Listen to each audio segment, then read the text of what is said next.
It is not an ex machina if, we knew that he was coming. An ex machina, or in his case, a deus ex machina, is when something comes right out of the blue to save the conflict, even though it defies all logic whatsoever. That does not happen here because we all knew Branch would come in and save Poppy at B. So yeah, no ex machinas for you there, Jeremy. Poppy, hang on! Branch must have been following Poppy throughout this journey, right? And if so, he's casually watched her get threatened with fire, eaten, pooped into an egg, and poisoned, but chooses now to get concerned about her well-being.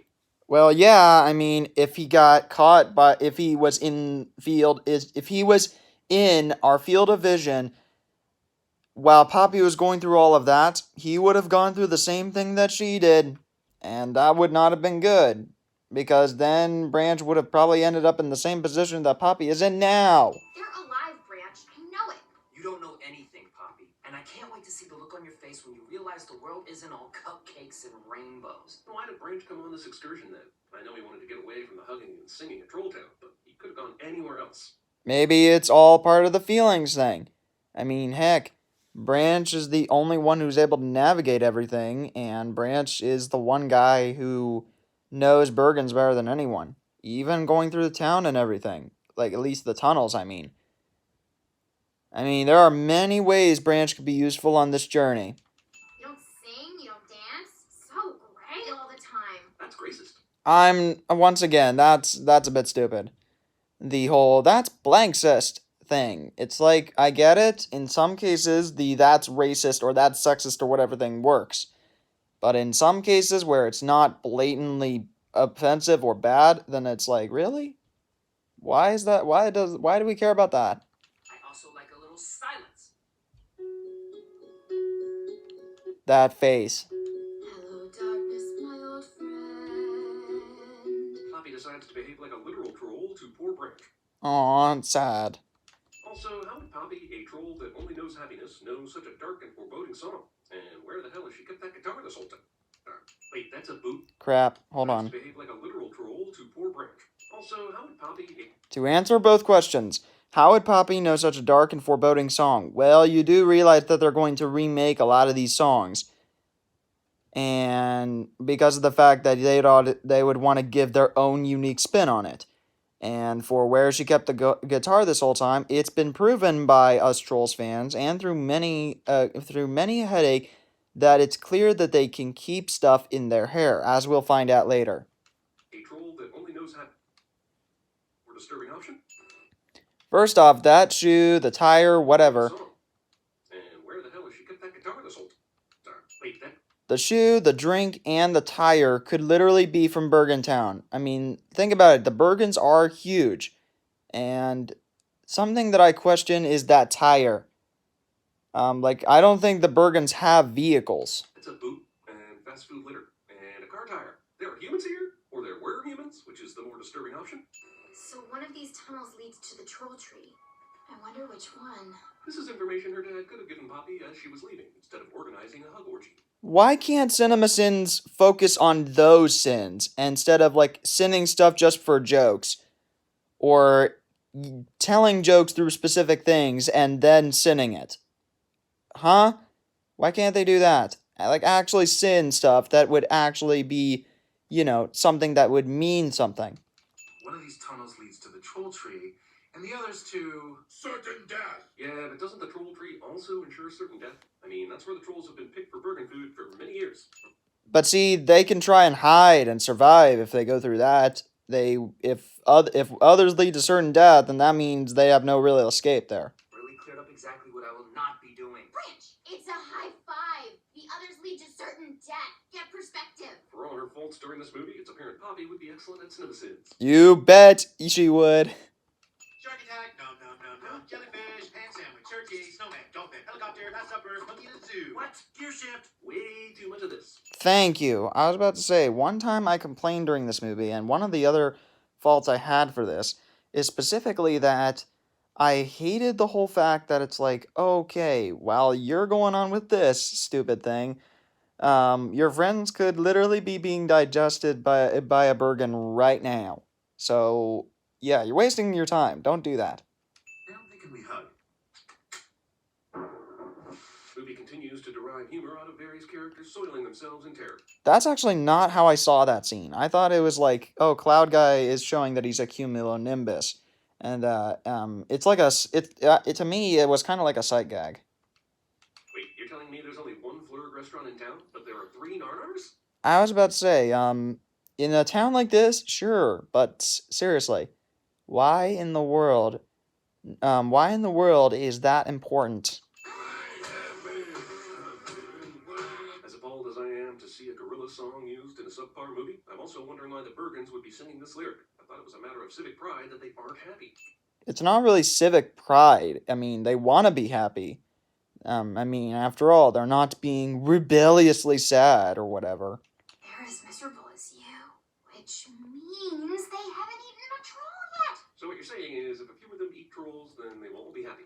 No, she's saying that if they're all still miserable, then that means they haven't eaten a troll yet. I would assume that would only make a few of them happy, and the rest of them extremely resentful. That's exactly how that works. Don't question your own logic. Chad, Todd.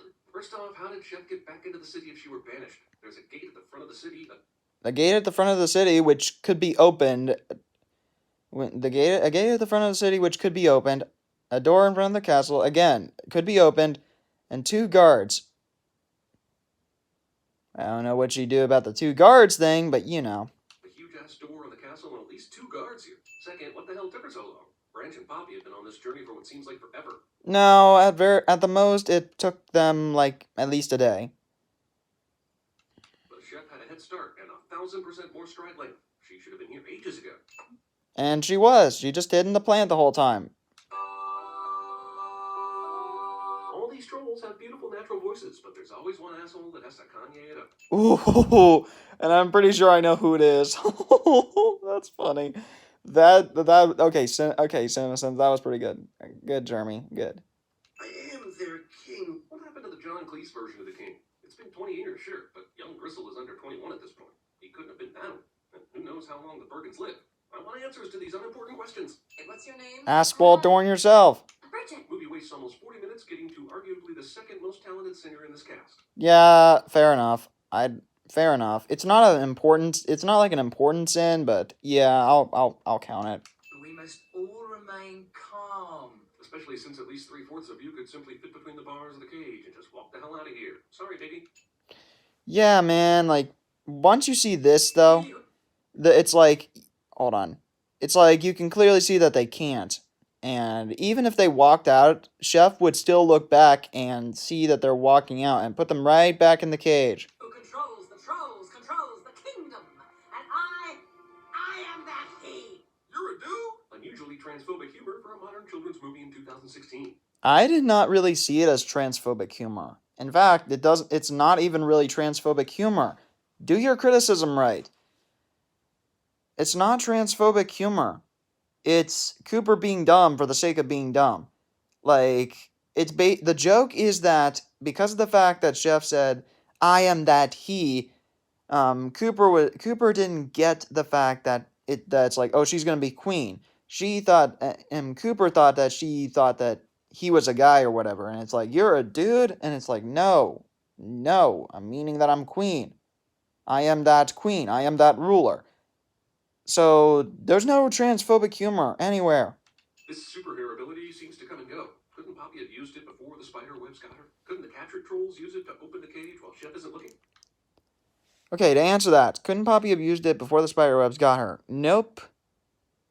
The reason the spiderwebs got her? No, because in the Get Back Up Again song, she was literally a big ball or whatever in form. As in, she could not really use her hair or whatever, or she couldn't even really use her arms. And think about this: like if she were like that much in width wise or whatever, then would she still be able to use her hair? I don't think so. Honestly, it'd kind of slow her down a bit. And plus, those types of berries or whatever poisoning her like that would kind of render her a bit weak. And as for the second question, couldn't the capture trolls use it to open the cage when Chef isn't looking? Right, but Chef could literally look back and see the trolls getting out and put them back in the cage. I would like this movie so much more if it were 30% more hair-centric. Oh, you think that's funny? Well, we'll see who's laughing when I bite your yummy head off. Which I will not do right now, even though I'm miserable and you're standing right in front of me. I don't know. Actually, I actually don't know about this one. I'm pretty sure it's because he's angry and he wants to save them all for Trollstus. Oh, my dad said the first time should be special. This second fake out is long enough to remind me that even though it's only 81 minutes long, this movie had to pad its runtime. And that is a bad sin there, Jeremy. It's the second fake out is to basically give you the dramatic tension, the suspension of like, is he gonna eat Creek or not?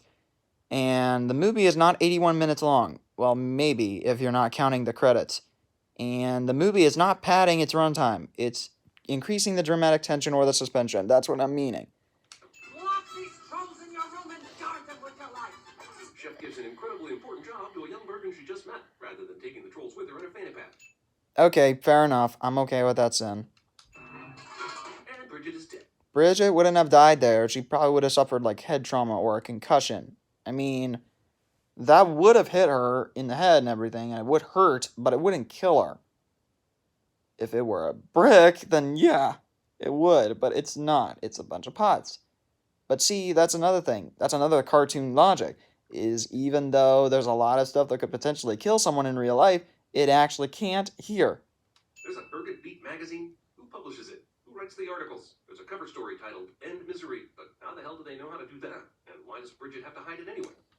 How do they know that with End Misery? I'm pretty sure that's there just as like a running header or something. A title for a specific newspaper thing. All newspapers have them.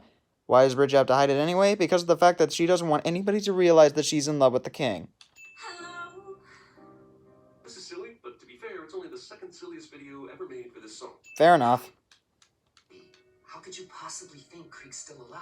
Well, we've still got about 40 minutes left in this movie, and we've heard Creek's dead about 25 times, so I'd say it's a real good bet. Yeah, that's really frustrating to me too, is that they keep putting all their faith in Creek, even though it's like, no, you shouldn't. You should get the rest of your alive friends out of there, even though, you know, Creek's just dead, and even then, you would have been screwed, no matter what happened. Also, this kind of frustrated me too, but the fact that Poppy just kept on giving faith into Creek and everything like that, I'm like, sure, at first, but then when she's like, I hope that's a lie, I hope he's alive, and that's good enough, I'm like, no, you should never, ever, ever just hope, and that would be enough. You need the confirmation, or you need the evidence to back it up. You have to sing. I told you I don't sing. Amazingly talented character refuses to do the thing he's amazingly talented at, cliche. Ha. Not. Why won't you sing? Because singing killed my grandma, okay? Okay, to defend Jeremy here, I guess they could have, changed up the script to make it a little bit more sad-ish, or to make it a little less silly sounding. I can see some of the implications here, and even the smarter people can obviously tell that with this movie, it's like they obviously know that they're meaning, another thing too is, once again, going back to my whole argument, don't leave any criticism out. Don't leave any information out. Just doing the whole singing Kill My Grandma thing by itself does sound silly. But when you get into the details, like Branch was doing the singing and his grandma sacrificed herself so that Branch didn't get caught by Chef and eaten, then you understand.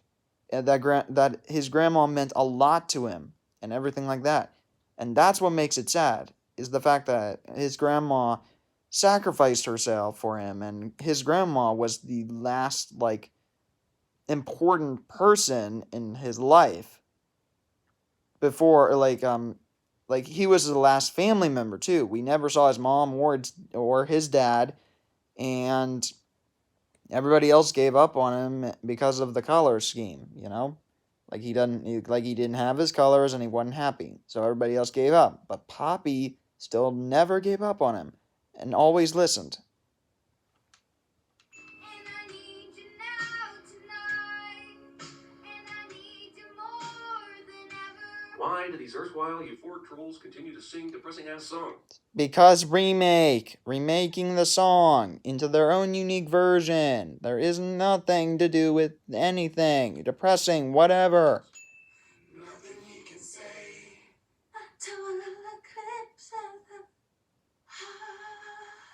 Apparently all the fantasy characters in this fantasy movie grew up listening to the same 1980s human power ballads. Well, yeah, they live in the same world. I just assumed you had a terrible voice. No, it was like an angel's. At least that's what Grandma used to say. That's also what Blue Pearlman said. Ooh, okay, that was smooth there, smooth and savage.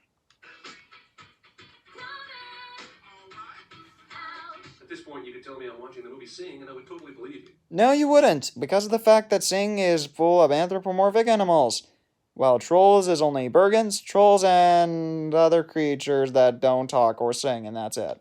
Don't you know anything about sarcasm? I think I had a sarcasm once. This movie attempts to throw in a singular adult joke, but is so obvious that their punishment should be explaining the birds and bees to every child who saw this. Also, this forces me to imagine a trollgasm.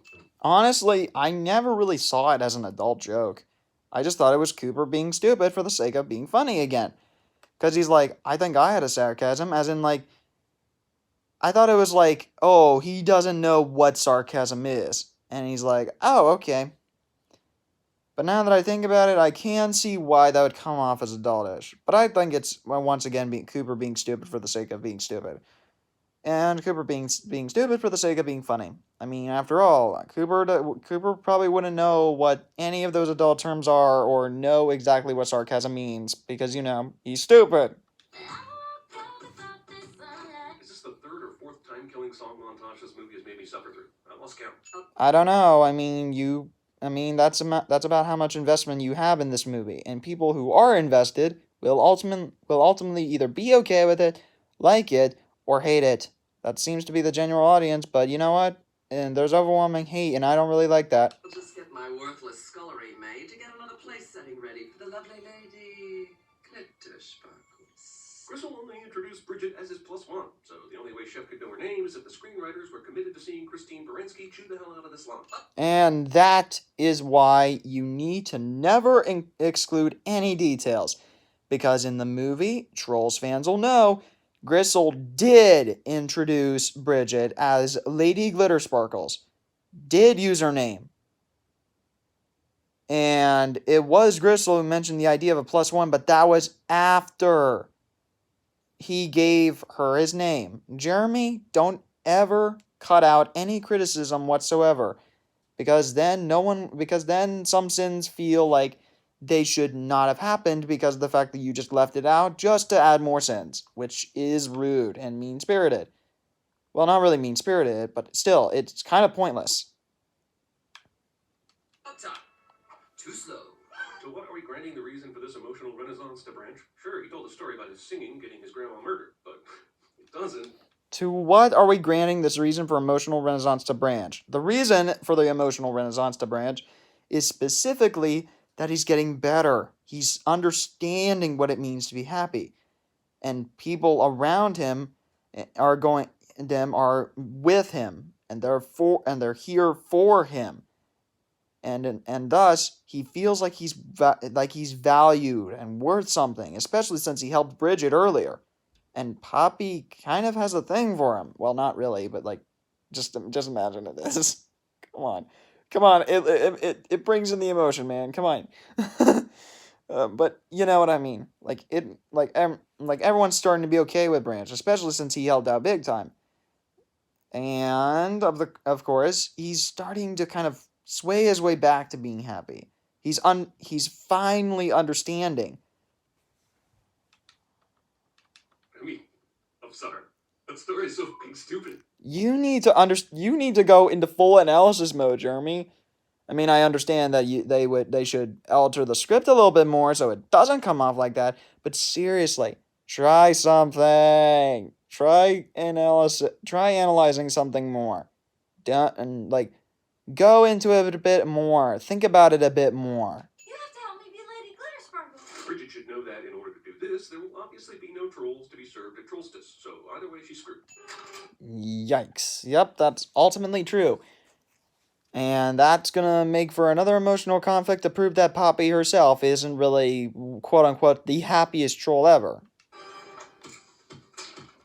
And the filmmakers really used the finest vintage technology and music for this workout montage. Between Gristle working out to Donna Summer's I Feel Love, Bridget singing Lionel Richie's Hello, Branch singing Bonnie Tyler's Total Eclipse of the Heart, Troll Village singing Earth, Wind, and Fire September, and Cool and the Gang Celebration, and Branch and Poppy's Cyndi Lauper True Colors duet, was anyone even thinking about the present day? Well, trolls did think about the present day. It got serious backlash. Then they didn't, and it started to get good again. Monster casually stops monstering long enough for the trolls to assemble their escape device. Ah, How is this escape being propelled exactly? Or steered? they're leaning. It's like a bobsled. Think about it like that. I'm sick of writing them, you're sick of hearing them, but can we please rise above glitter? Yes, That's just please, who we are just as a movie stop. society. You don't see that stuff in Manchester by the Sea. Again, I've said before, I hated these jokes vehemently.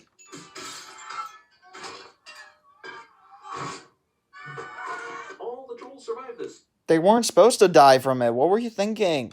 He can't be gone. I'm sorry, Poppy. We're too late. Yet another fake out death for hippie troll Aldous Snow. Seriously, we're really supposed to feel anything for this character? He's been on screen for like 2 minutes. Thanks, Jeremy. Seriously. Thank you, Jeremy. But seriously, I hate Creek. Everybody knows that. But, like, really? Like, why are we supposed to feel anything for Creek? Especially since he's going to betray the trolls later. It looks like Trollstis was traditionally held out by the Troll Tree as kind of a summer barbecue, but now they're all headed to the castle, which definitely doesn't look big enough to host the entire town, let alone for a formal banquet. Actually, it can. If you just take a bottom floor, a top floor, and everything else. Now let's prepare the main course. Movie needs to pick a side, be a bonkers fairy tale about a grim death for the protagonist, or a lighthearted adventure for a f***ing toy line. I'm pretty sure it's the latter option. I mean, it can't really be a grim death for the protagonist because they don't die. And I'm pretty sure it's the last one because that's kind of what we're watching right now. Are you being sarcastic?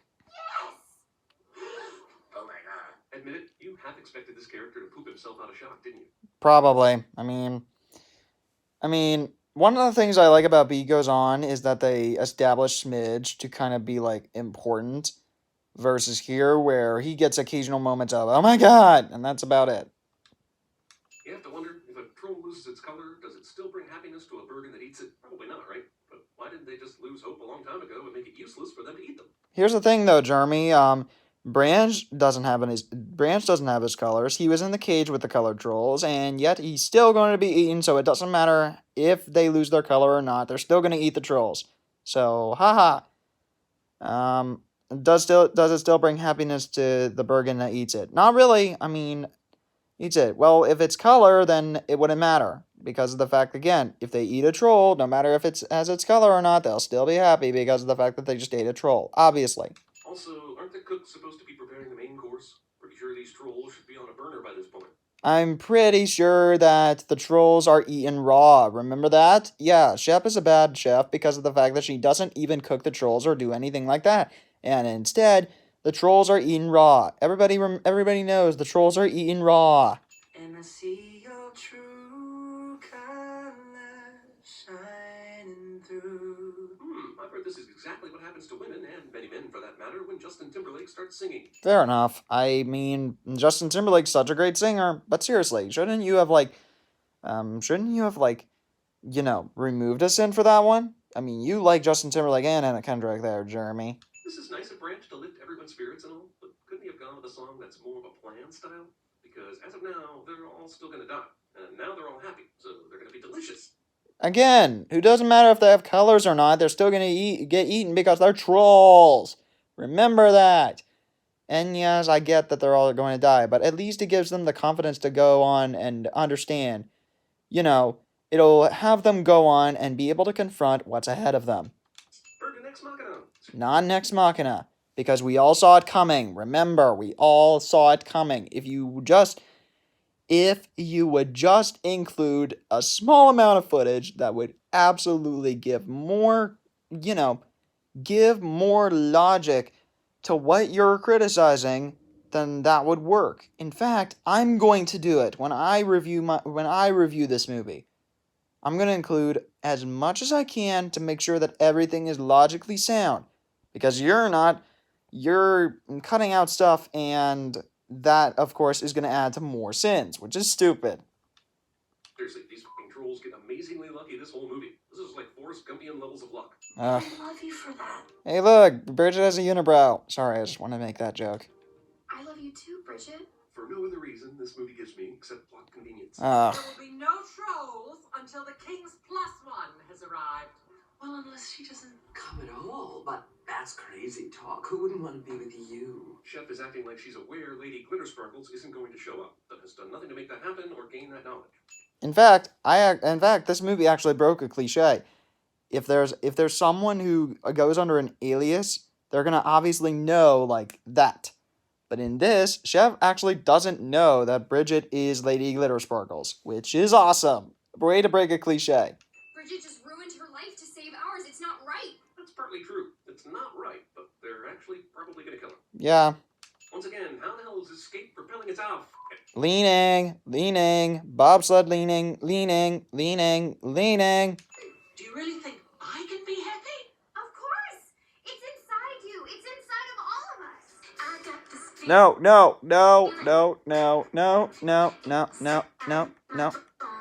No. Sorry, but I cannot risk another copyright thing. And by inside you, I mean this song will be stuck inside your head for the next 3 days. Huh. Oh my god, my hands hurt. Sorry. But yeah, it was a catchy song. It's not, the best song, but it's still catchy. Also, it's obvious this entire movie was just a setup for this song, which was released 6 months before this movie came out, in a cheap grab for the Song of the Summer in 2016. Wait, what was I talking about again? That's, I guess, a fair criticism, but it was also kind of an advertising but the song was also kind of an advertising for the movie too. Work your way backwards. No, I cannot risk another copyright. All these Bergens are still hungry, right? Is the power of music that much more than the power of hunger? Because if it's 2 p.m. and I haven't eaten, there's no f***ing song in the universe that's better than a Baconator. If you're thinking like that, Jeremy, then they could obviously just go to another donut shop. How the did all these trolls get in here? They were already halfway through the escape tunnel, and the primary characters were the only ones that crashed through the window. Fair enough criticism. And see, this is the kind of stuff that Jeremy should send, not all those stupid jokes back then. Hyped up Bergen does her impression of your Aunt Linda when she hears this song at Donna's wedding reception. Oh, screw you. The song was okay. Aw, those cute, happy little trolls just murdered someone. That's totes adorbs. First off, she wasn't murdered. Even if you look at the after-credit scene, she clearly doesn't die. Well, not by the trolls, anyway. Hey, Russell Brand troll. Remember him? Nope. No? Yeah, I think he charges by the minute, and they've already blown their budget on Timberlake. Fair enough. Yeah, I didn't really care about Creek anyway, so bye! Our new queen! Yeah, but can he do that? I mean, he's still alive and all. Can't she continue to be the leader as princess? I feel like Daddy Troll is getting a little caught up in the moment. Well, you do realize that a monarchy can only go on so long. Remember that. Sometimes a monarchy can only go for so long. They can't really rule for life there, guy. Oh, you think that's the end, and you can finally escape this nightmare and get your kids to their dentist appointments now? No. I don't get your logic. Escape this nightmare and get your kids to their dentist appointments now. Who the heck watches a film, then goes to a dentist appointment? What in the world? Who does that? Sees a movie in the theater and then takes their kid to a dentist appointment. What? I don't even get your complaint. Oh, there's 3 minutes of B-roll troll singing credits to come. Ah, Christ, criminy. Well, Poppy's a little sloppy. Fine, that was funny. Okay, but in all seriousness, Trolls doesn't really have too many problems. Now, some of Jeremy's sins here were logical, like the whole, okay, this is information that you could have given Poppy instead of initiating a hug orgy. I'm like, yes, absolutely, that should be worth a sin. And where did all the trolls come from in the end? It's like, yes, that's totally a sin. And then some of the age differences between the Bergens, yes, that could have also gotten a sin, but it again, not really too important. But again, and I also defend for Jeremy with the laughing at Branch's backstory thing, especially because like the way they play it off at first, it's like what? Okay, that's kind of silly. But when you think about it harder enough, you get to understand it more. So while this is a good video, and I can completely understand some of the criticism, a lot of it was entirely a bit unfair, specifically. Or at least it cut out footage that would have, deemed the sin unqualified. Like there are like if any troll watches any Trolls fan, I mean troll.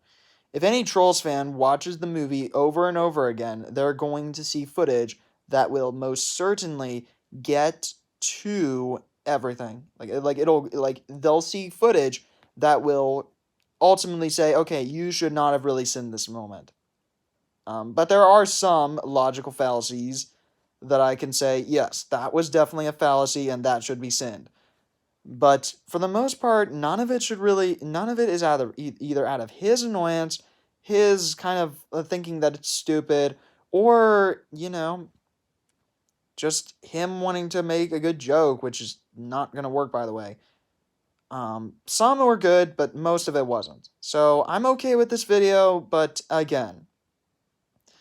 And I do like Jeremy for the humor, so I'm obviously subscribed to the guy, but still. It's like, kind of like, watch the movie more than once or something. Use the footage. Like, use footage. Don't sin something, and then we as fans can clearly go back to the film and be like, oh, that sin should not have existed. Anyway, that was pretty much my criticism of everything wrong with Trolls in 18 minutes or less. I still enjoyed it, but for the most part, some of the sins were kind of fallacies themselves.